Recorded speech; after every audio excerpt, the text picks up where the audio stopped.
Տիկնախար բազմաթիվ հարցեր ունեմ, բայց սկսեմ մի ուրիշ կարևոր հարցից։ 2 օր առաջ պաշտոնին հրաժեշտ տվեց Արամ Հովհաննիսյանը, ոստիկանապետ, ներքին գործերի նախարարի տեղակալ։ Արամ Հովհաննիսյանը գնաց միանալու ՊՊՑ նախկին պետ Սարգիս Հովհաննիսյանին, Արգիշտի Քյարամյանին, Սասուն Խաչատրյանին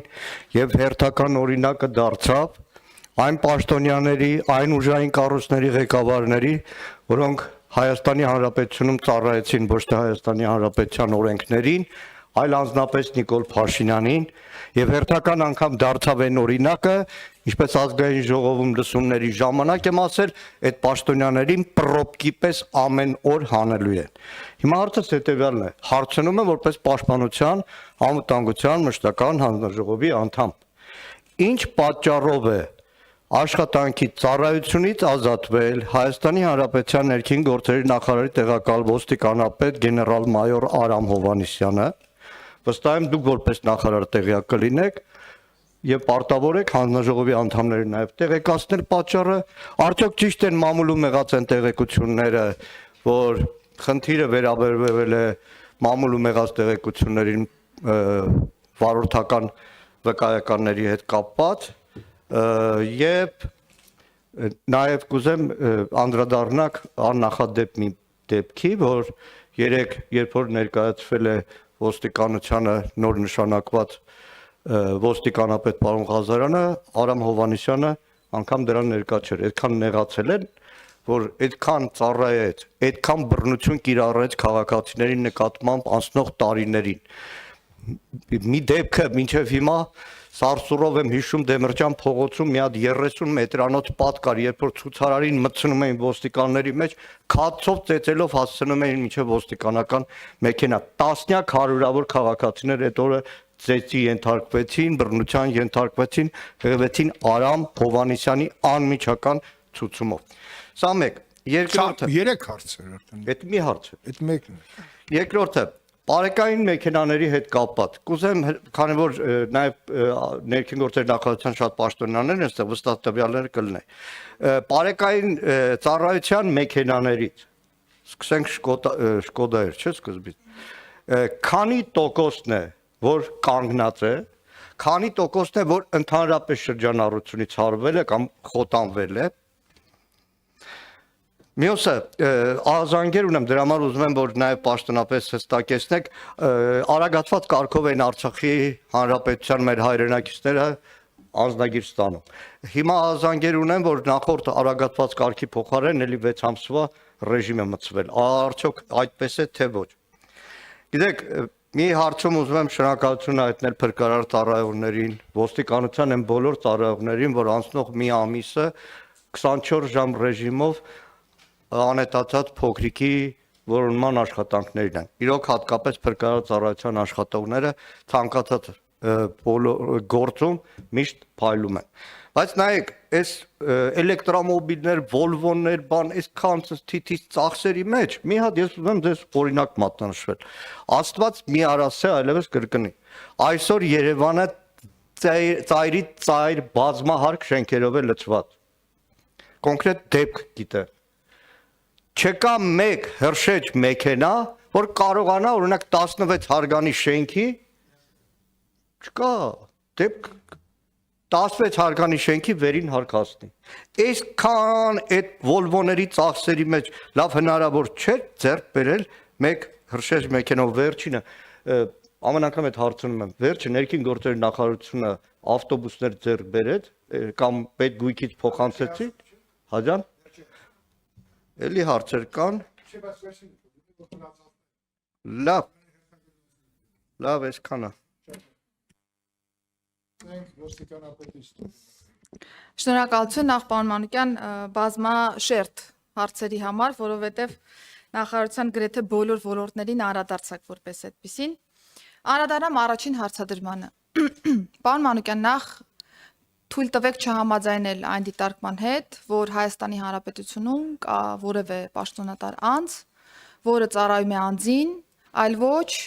օրենքին եւ կոնկրետ պաշտոնից բխող լիազորությունից բխող գործողություններ է կատարում։ Սա առաջինը։ Եվ ոստիկանության պետը, որը նաև համատեղում է իմ տեղակալի պաշտոնը, այդ պաշտոնատար անձանցից մեկն է, որը որ կատարում է իր պաշտոնից բխող հստակ գործառույթներ։ Ցանկացած դեպքում, եթե պաշտոնատար անձը կատարում է որևէ խախտում կամ, չգիտեմ, կա առերևույթ որևէ խախտման հանգամանք, որը կարող է մտահոգության տեղիք տալ, դա պիտի քննարկվի իրավաչափ process-ի շրջանակներում, որը որ կարող է լինել վարչական վարույթը, կարող է լինել կարգապահական պատասխանատվության սխեման եւ կարող է լինել քրեական վարույթը առհասարակ։ Հիմա ինչ վերաբերում է պարոն Հովհաննիսյանին, ասեմ, որ ներքին գործերի նախարարությունում իմ նշանակումից հետո կադրային տարբեր փոփոխություններ են եղել եւ կարծում եմ կադրային փոփոխությունները շատ բնական են եւ որևէ արհեստական բան կադրային փոփոխությունների մեջ չկա։ Եվ կադրային փոփոխությունները գալիս են ինչ որտեղ նաև օգնելու, որ մենք նոր հայացքով, նոր մոտեցմամբ նայենք այն հարցերին, որոնց որ տարիներ շարունակ կարող ենք մեկ այլ հայացքով նայել բնականորեն։ Եվ ոստիկանապետի փոփոխությունը հենց այս տրամաբանական մոտեցման շրջանակներում է, որ կարիք կար ունենալու կադրային փոփոխություն, որը որ կօգներ ոստիկանության ոլորտի բարեփոխումները ել ավելի թարմ աչքով նայելու, ել ավելի արդյունավետ մեթոդներով իրականացնելու եւ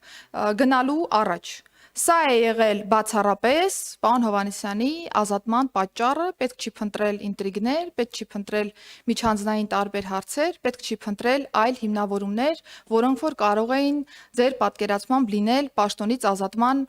հիմքում։ Ցանկացած անձ հավերժ չէ, որևէ պաշտոնատար անձ հավերժ չէ եւ մի օր կարող է նշանակվել եւ հետագայում կարող է ազատվել տվյալ պաշտոնից կամ ազատվելուց հետո կարող է զբաղեցնել մեկ այլ պաշտոն։ Սա առաջինը եւ նորից անդրադառնալով մամուլի տեղեկություններին վստահաբար ես տեղյակ եմ,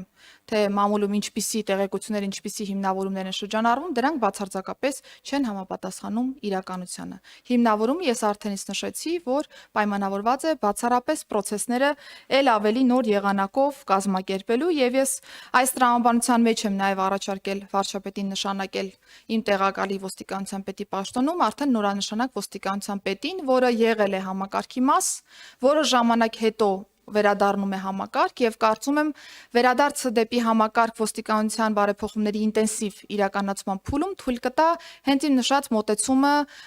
իրականացնելու եւ ես նաեւ միջոցառման շրջանակներում դրան էլ անդրադարձակ երեք երբ որ պաշտոնապես ներկայացնում էի նաեւ նորանշանակ ոստիկանապետին պարոն Հովհաննիսյանին բնականաբար եղել է պատշաճ կերպով ծանուցում միջոցառման իրականացման մասով մենք հրավիրել ենք պարոն Հովհաննիսյանին մասնակցելու միջոցառմանը բայց հարգելի պատճառով պարոն Հովհաննիսյանը իր փոխանցմամբ չի կարողացել մասնակցել այս ներկայացմանը, բայց ես կրկին թե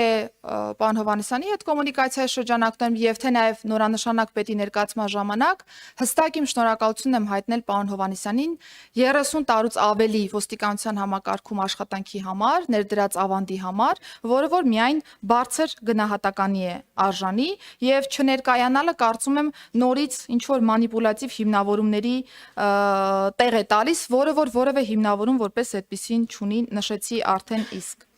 Բարեկային ծառայության տրանսպորտային միջոցների մասով պարոն Մանուկյան, գիտեք, որ ընթացիկ մենք խնդիրներ ունեցել ենք որոշակի պարկի առումով, որովհետև ունեցել ենք վթարված մեքենաներ, այս պահի դրությամբ մենք ունենք ընդհանուր 698 տրանսպորտային միջոց բարեկային ծառայության ընդհանուր պարկից, որից ընդամենը 4-ն է, որ ամբողջովին խոտանված է,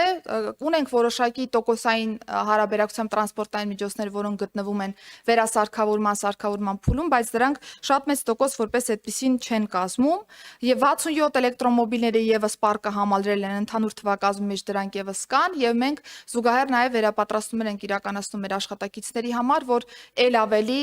խնամքով ել ավելի մեծ արդյունավետությամբ կարողանան տրանսպորտային միջոցների վարումը ապահովել այս առումով։ Լեռնային Ղարաբաղից բռնի տեղահանված մեր հայրենակիցների քաղաքացիության մասով ես ուզում եմ պաշտոնապես հայտարարել, պարոն Մանուկյան, որ չկա նման բան։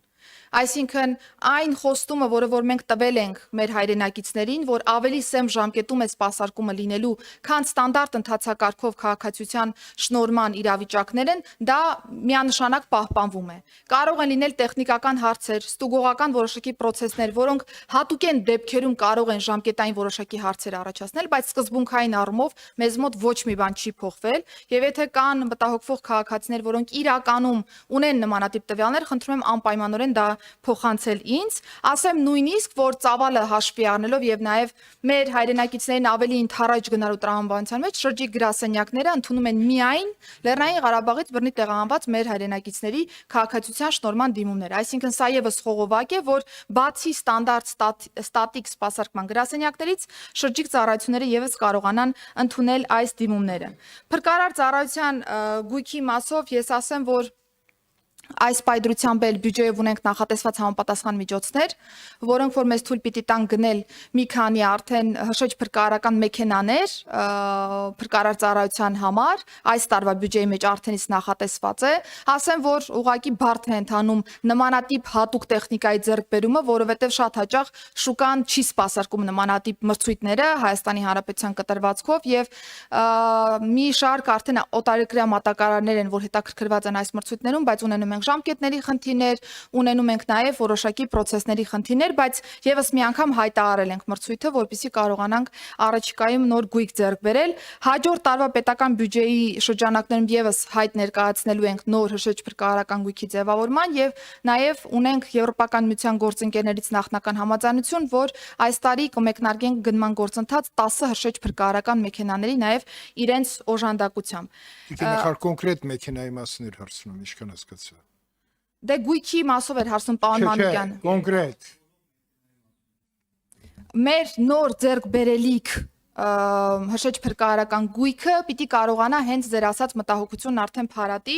պարոն Մանուկյան, բայց ասեմ, որ երբ որ մենք նաև տարբեր հրշեջ փրկարարական մեքենաների տեխնիկական առաջադրանքներ ենք նայում, չկա ինչ որ անծայրածիր սանդուղքներով կամ հնարավորություններ հրշեջ փրկարարական մեքենաներ։ Կա ավելի շատ քաղաքաշինական նաև ստանդարտի փոփոխման մոտեցում, երբ որ շենքերը այնպես են կառուցվում, որ միջհարկային տրամաբանության մեջ ունենում ենք զոնաներ, որոնք որ թույլ են տալիս փրկարարական աշխատանքն ավելի ճիշտ կազմակերպել եւ այսպես շարունակամ հարկերի սահմանափակման հետ կապված որոշակի մոտեցումներ կան եւ այսպես շարունակ, այսինքն մենք երկու ուղղությամբ էլ դիտարկում ենք գնենք արդիական թարմ հրշեջ փրկարարական մեքենաներ, որոնք ավելի արդյունավետ կկարողանան սպասարկել մեր ծառայողներին եւ մյուս կողմից նաեւ քաղաքաշինական ստանդարտները որոշակի առումներով պիտի փոփոխվեն, որովհետեւ բազմաթիվ են նաեւ հանրապետությունում այնպիսի շենքերը, որտեղ որ մուտք ուղակի փրկարար ծառայության մեքենան չի կարողանում գործել, ուր մնաց թե իրականացնի իր արժեվ դրված խնդիրը ողջ ծավալով։ Իսկ ինչ վերաբերում է ավտոբուսային պարկին, ես ասեմ, որ նոր գնում ավտոբուսների մասով չենք իրականացրել, պարոն Մանուկյան, ունենք պետական գույքի կառավարման կոմիտեի հետ որոշակի քննարկումներ եւ ըստ այդմ պետգույքում արկա որոշակի թարմ ավտոբուսային պարկի մասեր կհատկացվեն ներքին գործերի նախարարությանը, որովհետեւ մենք կարողանանք մեր ծառայություններն իրականացնենք, այս պայդրությամբ դրա թիվը կլինի 12-ը։ Դի նախարար ռազմավարության քննարկման ժամանակ, եթե հիշում եք, ես առաջարկեցի, որպեսզի արտակարգ իրավիճակների մեր համակարգը ունենան նաև ուղղաթիռներ եւ ինչու՞ չէ նաև մի փոքր սուզանավ։ Դա ընդունված է, նման ծառայությունները որ ունենան, վերջը Սևանի ազգային պարկ ունեն եւ ուղղաթիռները խիստ անհրաժեշտ են լինելու քաղաքի ծանրաբեռնության շրջանակում, դա իրականություն դարձնել առավելիսի որ պաշտպանության նախարարությունը փոխել ուղղաթիռների չօգտագործվող պարկ ունի։ Դուք ինչ եք կարծում, սա չարժի իրականություն դարձնել։ Ես շարունակությունը պարոն Մանուկյանի ասած։ Պարոն Քոչարյան, միանշանակ այն նյութատեխնիկական բազան, որը որ պիտի ունենա փրկարար ծառայությունը, պիտի ունենա, սկսենք հրշեջ փրկարարական մեքենաների գույքի թարմացումից, հետո կհասնենք դեպի ուղղաթիռները։ Բնակարությունը, այսինքն նախկինում Ճապոնիան մեզ լավ օգնում էր, հիմա ինչքան հասկացա, ոնց որ դանդաղել է։ Չեղավ, պարոն Մանուկյան, սու 30 մեզ դեռ պետք է լինելու։